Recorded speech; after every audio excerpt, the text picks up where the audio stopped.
Yourself, have you had any problems yourself that No. affect you directly? No, nothing.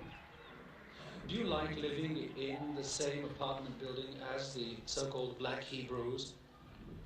To tell you the truth, no, because there are many of them in one apartment. But if, and maybe, if they would live one family in an apartment, I wouldn't care. Do you think that they belong here in Israel and should get the same rights as Jews? Do you think they are Jews in effect? To start from the end, I don't think they are Jews, and they can live here, but I don't think they should get the same rights as the newcomers, because they are not Jews. What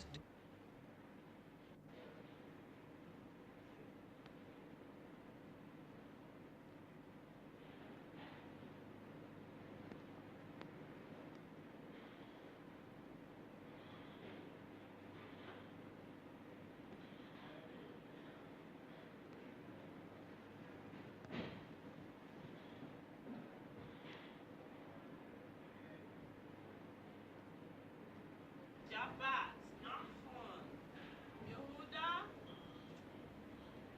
איזה יום היום?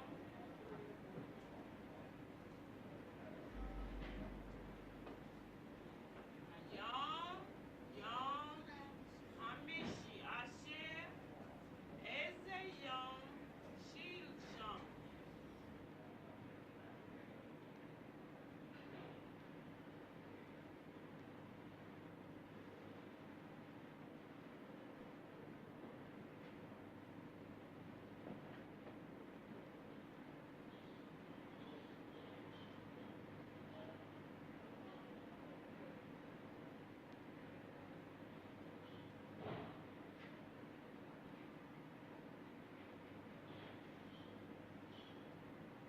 Israel was founded by people who called themselves Jews, and the Charter, the Declaration of Independence, gives the right to be Jews or Israelites. We're Israelites, descendants, direct descendants of the biblical Israelites. You see, this is where the confusion has come in. The state of Israel, the present Jewish people are confused, and the entire world has been confused by the word Jew. There never has been and never will be a Jewish nation. This word Jew is merely a religion. So we're talking about a nationality, and the people here are talking about a religion. So therefore, when we came home and we said we were Israelites, it brought confusion because the world has only been used to hearing Jew. A Jew was merely a descendant of the tribe of Judah. This is all that a Jew ever will be in the Israelite nation. There were 12 tribes, and the descendants of the other 11 tribes were not Jews. They were merely Israelites. We have in the midst of us descendants of all the tribes. So therefore, as a group, we're Hebrew Israelites, and those who are of the tribe of Judah could be referred to as Jews. The law of return, which was compounded in 1948, specifically states that it's applicable only to Jews. If you're not Jews, how can you claim this right of return? We have Jews which are in the midst of us. Those that are of the tribe of Judah are Jews, or could be defined as Jews.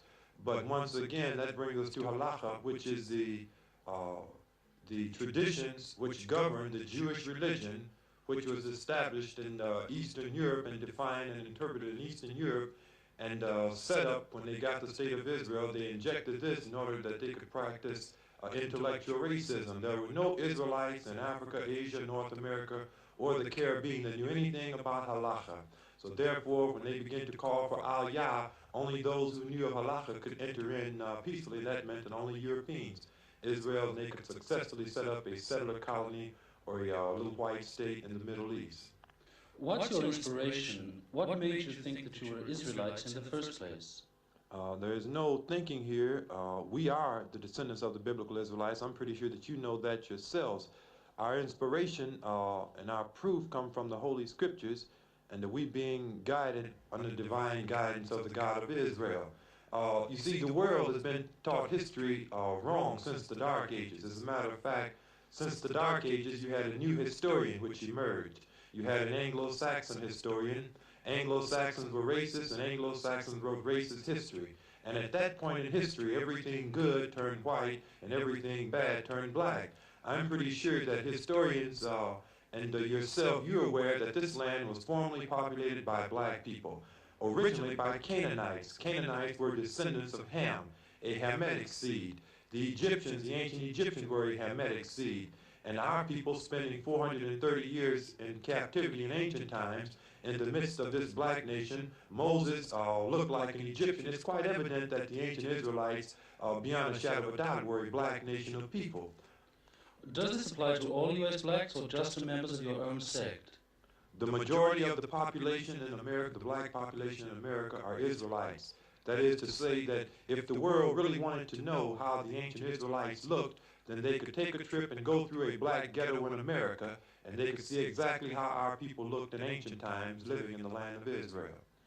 What do you think that your sect would have arisen if there'd been no racial discrimination in the United States? Definitely, because this is the appointed time. According to the prophecies, the nation of Israel is to be regathered in the latter days in order that they may preach to the world about the kingdom of God and teach the world the laws of the God of Jacob. So no matter what the events would have been in America, still the nation of Israel would have arisen to return home from the captivity to usher in the kingdom. Thank you very much, What do you and your group, what plans do you have for the future? Our plans are to establish the kingdom of God. For that reason we came here, and we will succeed, moving under the divine guidance of the God of Israel. The world has got to be told, the present Jewish population has got to be told. You see, it shouldn't be amazed when we tell the people here, they've misquoted us, of course, saying that we said we were going to take the country and run the Jewish people out. But what we did say is that no unrighteous government will last in Israel. And the present government in Israel is an unrighteous government, and it will not last. I would like to know, why does that sound so amazing to people who proclaim to be the holy people and been waiting on a Messiah? What do they think that the Messiah is supposed to do? Join the Maypalm Party or the Labor Party in Israel?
That your sect would have arisen if there'd been no racial discrimination in the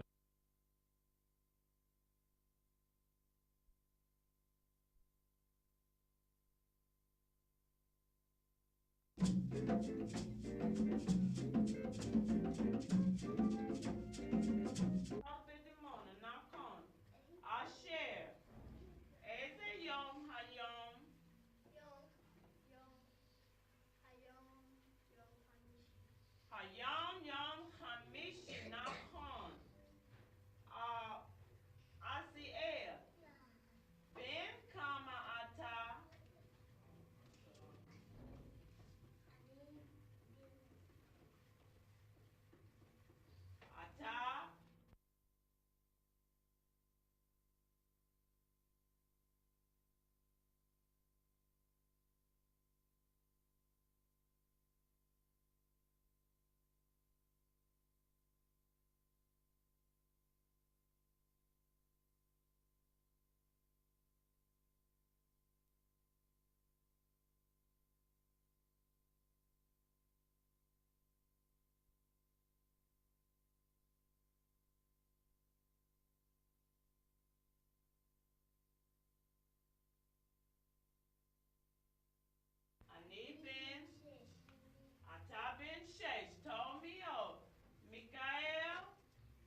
They consider themselves descendants of an ancient tribe in existence in the Promised Land for thousands of years.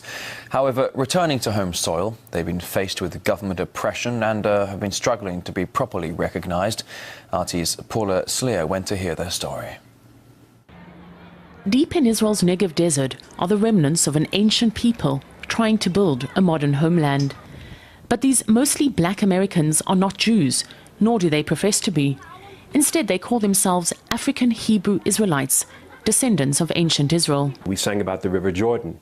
We didn't sing about Mali or Songhai, Timbuktu. We sang about Jericho, Jerusalem, and Canaan's land. And the songs were passed down through the generations born and brought up in the United States. They believed that when the ancient Jerusalem temple was destroyed by the Romans, their ancestors fled to West Africa, from where they were taken to America as slaves. In 1966, a Chicago steelworker, Ben Ami Ben Yisrael, had a vision that it was time to return home. Everyone is called according to their portion. And our portion was, that to establish the kingdom of Yah. And the kingdom of Yah represents a new idea, upon the planet. And so Ben Ami set forth with some 400 people who, much like Moses in the Bible, spent 2.5 years wandering in Liberia before reaching the Promised Land. When Ben Ami arrived here in 1969, just under half of those who'd left America with him had managed to finish the journey. This was to become their home here in the Negev desert. But successive Israeli governments made their lives difficult. Because ironically, while the country is founded on the so-called law of return, these returnees are not seen as Jewish, although many feel the issue runs deeper than that. When you get down to it, the world still has a problem with color. It's just a matter of color. And so these people of color are often dismissed by mainstream Israeli society. For years, their children could not attend the local schools. They had no health care. They were marked for deportation. But despite the obstacles and their ongoing struggle for recognition, they take pride in their traditions. When we understand the dynamics of what is taking place. They're polygamous, strict vegans, make sure everyone follows an exercise program, and are big supporters of preventative health care. We are an integral part of the state of Israel. This was the vehicle that was used to bring us back to the Promised Land. And it's here in the desert wasteland that the community has multiplied more than 60-fold since it first came to the Negev. They say their intention is to be an example of peace and light to other nations and worship God, not religion. Paula Sleer, RT.